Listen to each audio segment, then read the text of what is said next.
Jake, this is how I look at auras. I like to picture auras as little blankets that either do good things or bad things at what they cover up. Okay. Joel, you're giving off an aura that you want to talk about the top 10 EDH auras of 2021, and the video starts right now.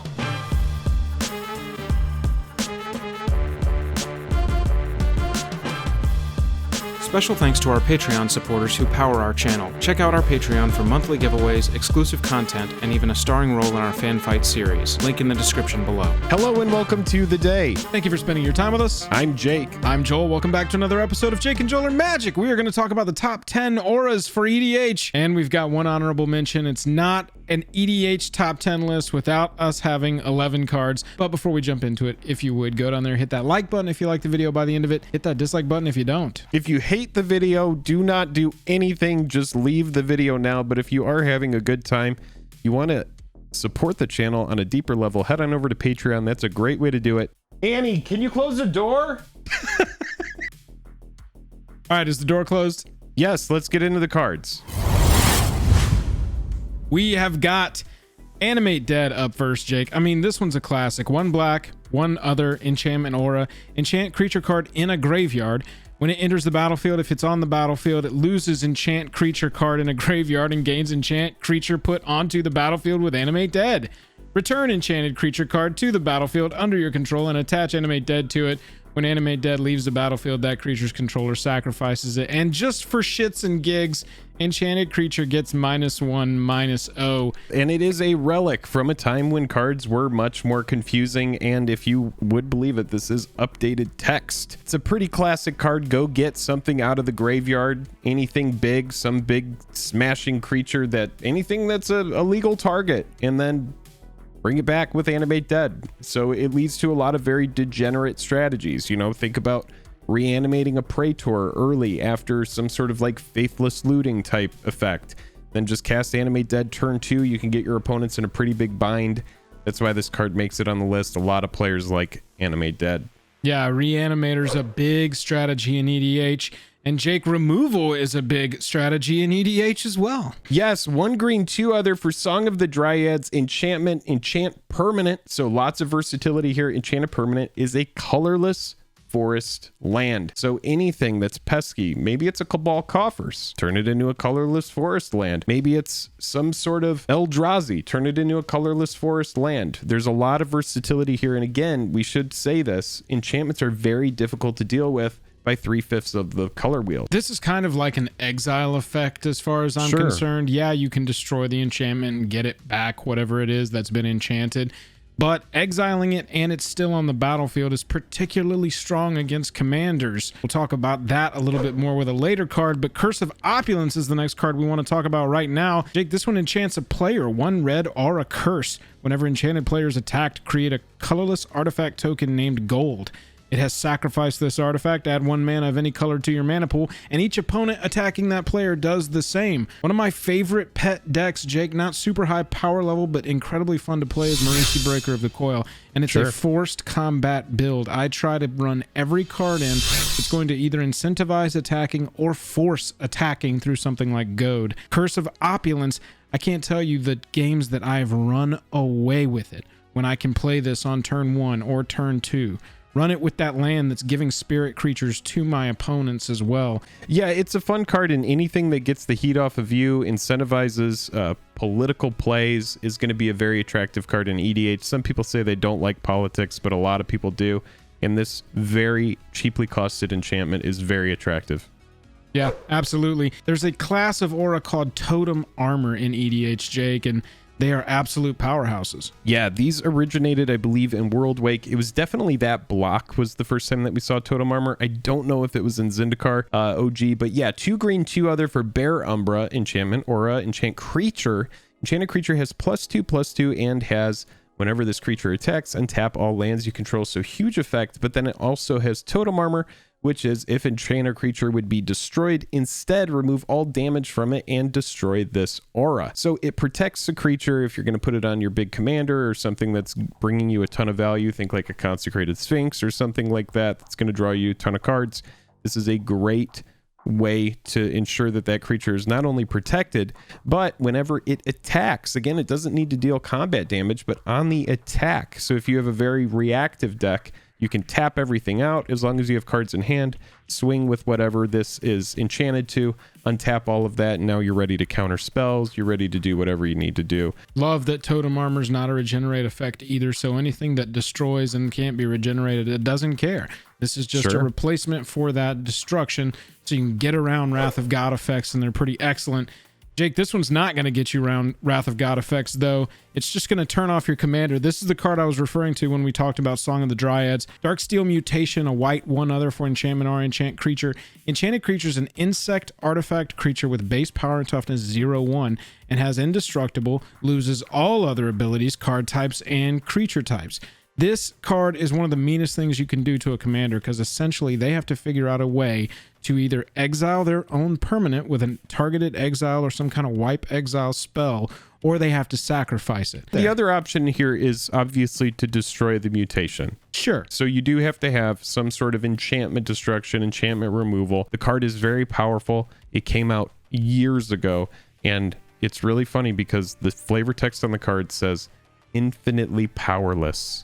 And I love that. I think this card has withstood the test of time. It will be a very popular EDH card for a long time. Let's talk about a card, oh man, that goes infinite with Kaldheim's Goldspan Dragon, a card that Zur, your favorite commander, loves.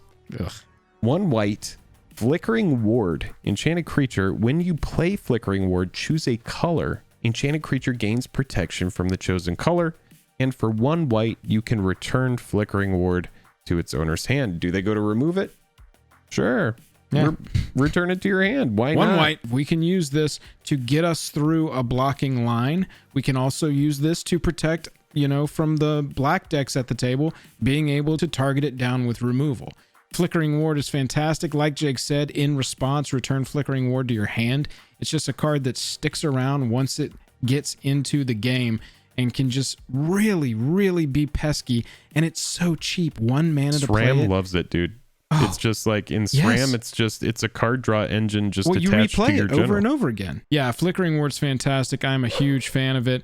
Here's one that not a lot of people might know, Jake, and that's Curse of Bloodletting. Yeah, 2 red, 3 other. Enchant player. So not enchanting a creature, this one. If a source would deal damage to enchanted player, it deals double that damage to that player instead. So I see this as a political card. I would put this on whoever's going to be the biggest problem at the table. You have someone going crazy with life gain, something like that. Enchant them, incentivize people to attack them down. I really like these aura curses. They a lot of times, Curse of Bloodletting, this has a huge effect, but a lot of times they just have these little sneaky, like death by 1,000 paper cut effects. I do like something like Curse of Bloodletting, though, being this real big chunky punch and letting all of the damage be doubled to the worst threat at the table.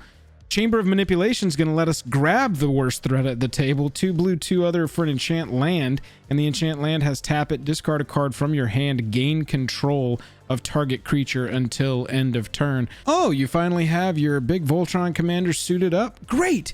Let me just pitch this land I didn't need. Grab your Voltron commander and swing it right back at your face. It gains a lot of potency when you start thinking about cards like Phyrexian Tower, when you start thinking about cards like Ashnod's Altar, or any ways to sacrifice creatures. You can just be like, all right, in response to your attack step, I'm going to take your commander and I'm just going to sacrifice it with a Witch's Oven. Yeah, absolutely. We wanted to get a more recent card in here, and that's why we chose Timely Ward as an enchantment aura. 1 white, 2 other. You can cast a spell as though it had flash if it targets your commander and enchants the creature, and that enchanted creature has indestructible. So baseline, let's talk about the floor of this card. It's a 3 mana spell that gives a creature indestructible. Nice.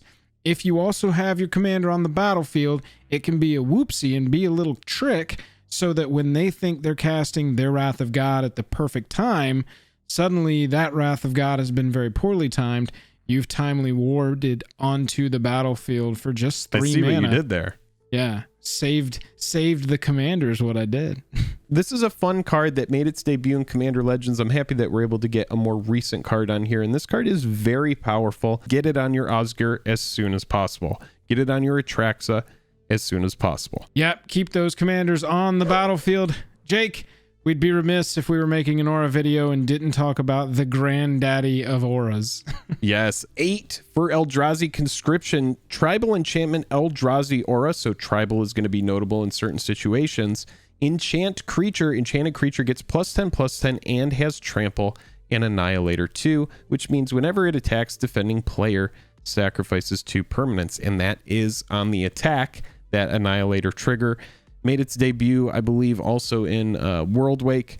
But yeah, or Rise of the Eldrazi, but very, very strong, very powerful card. I love the ability to just, all right, untap before I go to attacks. Let's Eldrazi Conscription. And it gives trample, Jake. I mean, you know, unblockable's great, but if you just need to get some damage through and you don't have an unblockable creature on the battlefield, yeah, find whatever's got hexproof, dump this on it, gives you trample, Annihilator 2. One of the biggest CMC spells, auras that I would say has some viability just because it's so fun and so like surprising sometimes to dump this down on a creature that's just not going to leave the battlefield and now has been conscripted into the Eldrazi army.